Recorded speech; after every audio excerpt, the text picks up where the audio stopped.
This is Chapter 12, Section 2, Business Cycle.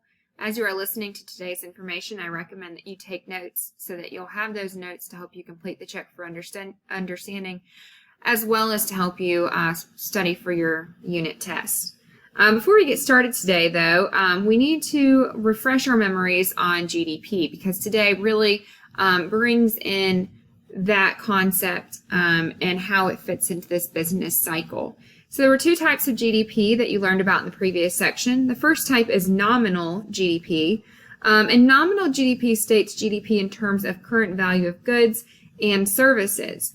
So it's not really taking into account changes in prices, inflation, and things like that. So economists don't oftentimes use nominal GDP. Usually they use something called real GDP. And real GDP states GDP corrected for changes in prices from year to year. And that's important to be able to get an accurate picture of what is happening over time. So we're going to be talking today specifically about real GDP and how it fits into the business cycle. So what is the business cycle? The business cycle is the series of growing and shrinking periods of economic activity measured by increases or decreases in real GDP. And so you can see here, this is an image of the business cycle, and notice it is a cycle. You have this lower part called the trough, expansion, the peak, contraction, trough, expansion, peak, contraction, trough. And that continues over and over and over again in these 4 stages. And we're going to talk about each stage specifically in just a moment. Before we do talk about each stage, I would like to point out that here on your y-axis, you have real output or real GDP. So we're looking at how it changes over time. And then we're looking at time itself as our axis. So in order to see how growth is really occurring, we have to look at the trend. So finding kind of that middle point between peak and trough as we continue on in the business cycle. So the first stage, as mentioned before, is expansion. And you can see that here in the cycle as this growing period. So expansion is a period of economic growth. And so economic growth is the increase in a nation's real GDP over a period of time. And so as we're moving along in the business cycle, we continue to see it growing until it reaches this point, which is going to be the next stage. But during this time of expansion, jobs are relatively easy to find, and there is decreased unemployment. So while we may not have this lovely chart to look at during this time period, we know that it is time of expansion because we do see that unemployment decreasing over time, and we know that people are being employed at higher rates. The second stage in the business cycle is the peak. And so at this point, we've expanded and expanded until the point where things kind of start to steady out. And this is the point at which real GDP is the highest. So you can see that here in this graph as well, because remember, this is measuring our real output, our real GDP, and this is the highest point within this part of the cycle. And so that is the peak. That's where we're going to start seeing this downturn. So things kind of start to slow before we experience the contraction, which is the next stage. So stage 3 is contraction. We've expanded, hit the peak, and now we are contracting. We are beginning this downward slope within the cycle. So it does begin after the peak. Producers generally cut back, so they cut back on their production. Prices begin to stabilize, or oftentimes they'll even fall.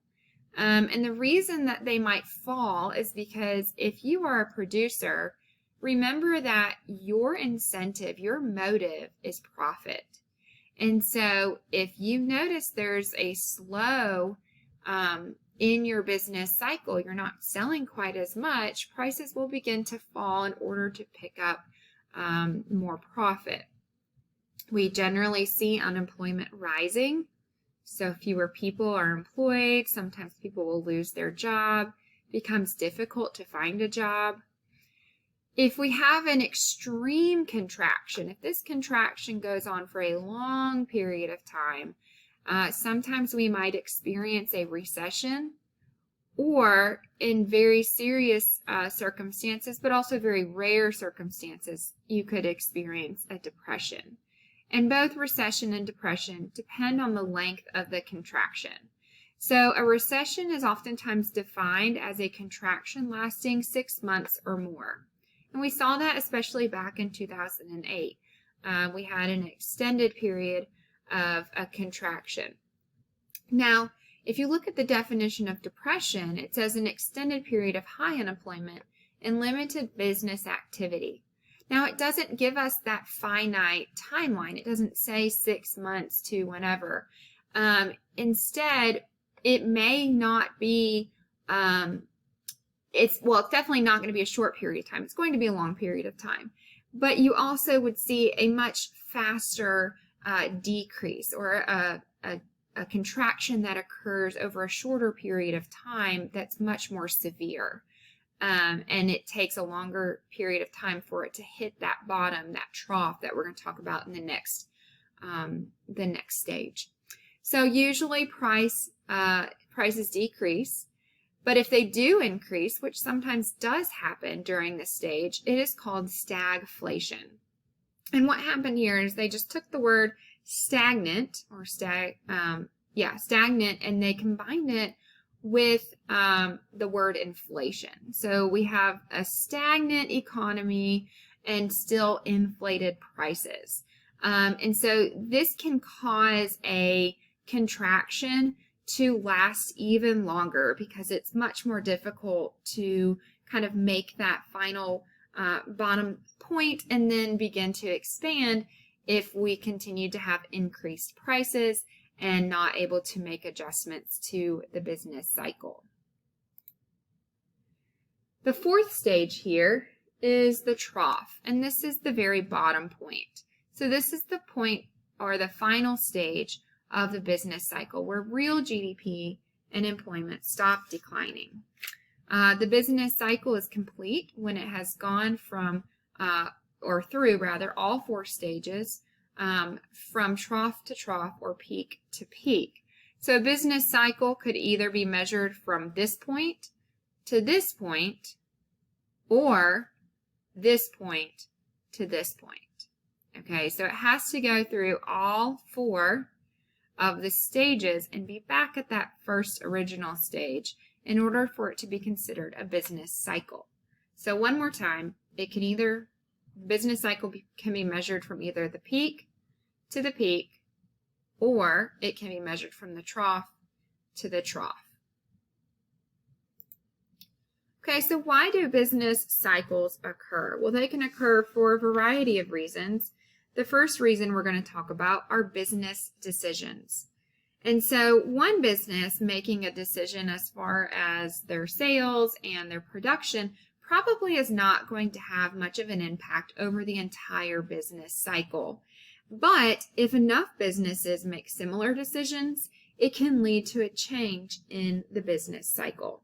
So here I have the example of how the music industry has changed over time. So in the 1970s, you see the 8-track, 80s is the cassette, then the CD, then the MP3, and today we see more digital downloads for music. And so enough of these businesses have had these changes, either new technology or just a shift in the manufacturing equipment necessary to create these various types of music outputs, which then would overall have an impact, because you might have to lay off workers because suddenly we're no longer producing all of these materials that go into producing music, and now they're just able to put it out digitally. So that would cause unemployment for those people who may have worked in the manufacturing of those particular products. The next one we're going to talk about is changes in interest rates. So remember, interest rates are the extra charges that are added to any loan. So rising interest rates make it more costly for consumers to borrow money and to make purchases. And that would in turn probably turn people away from wanting to take out a loan, which therefore would cause a decrease in the expansion of the economy or of the business cycle.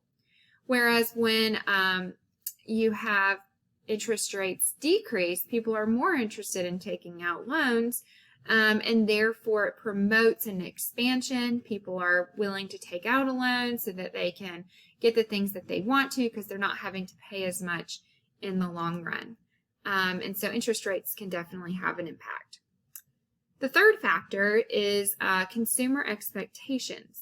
So every month, about 5,000 households are surveyed to find out how the people are feeling about the economy.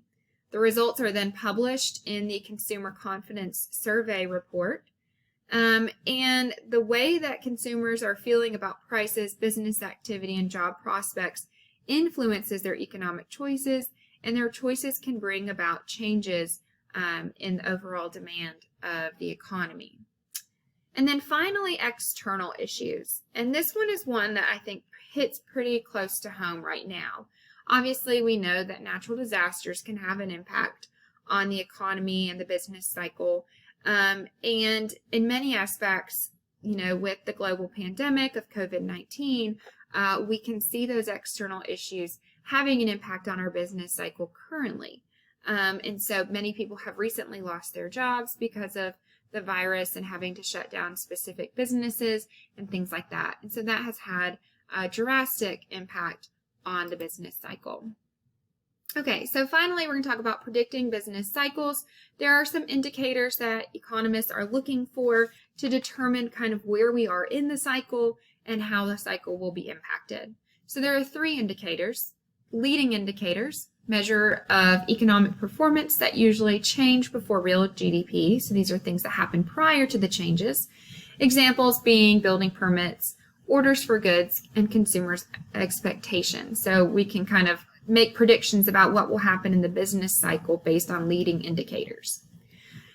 Coincidental indicators are measures of economic performance that usually change at the same time as GDP.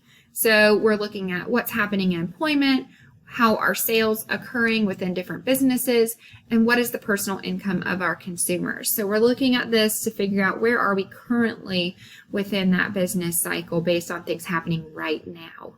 And then finally, lagging indicators. Lagging implying something that's taking a little bit longer. So these measure the economic performance that usually change after real GDP changes. And you might be wondering, why is this important if it happens after the fact? Well, it is used to confirm the end of an expansion or contraction in business cycle. We know that it's over based on these lagging indicators. And examples here include unemployment and the ratio of consumer credit to personal income. That is all for Chapter 12, Section 2. You may now continue on to the next step in the lesson.